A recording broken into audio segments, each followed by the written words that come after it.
დღეს გაჩვენებთ რა პროცესია ჩემთვის ერთი ვიდეოს გადაღება, დამონტაჟება და რამდენი დრო სჭირდება. რეცეპტის გადაღებას ვაპირებ, ამიტომ ჯერ სამზარეულოს მოწესრიგება დავიწყე, რომ ეს მაგიდა გავითავისუფლდეს. ჭურჭელი კი დავრეცხე, მაგრამ ამ ქვაბის გარესხვისთვის ახლა ნამდვილად არ მცალია, ამიტომ გადავმალოთ იქეთ ოთახში. გავასუფთავოთ გასქური ზედაპირი, თორემ ეს რომ არ პრიალებდეს, გამინაწყენდებიან დიასახლისები. გავწმინდოთ თვითონ მაგიდაც და სამზარეულო უკვე მზადაა.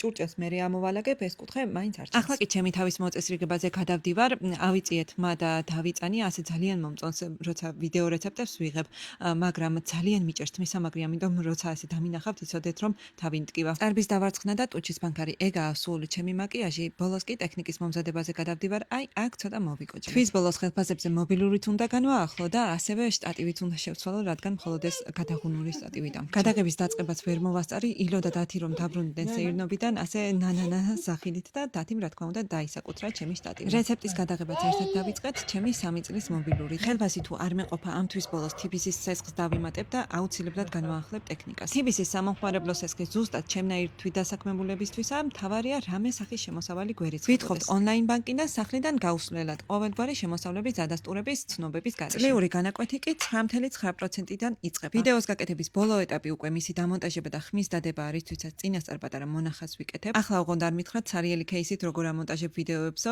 მეორე ტელეფონიც რომ ექნება, ასეთი კადრების გადაღება აღარ მომიწევს.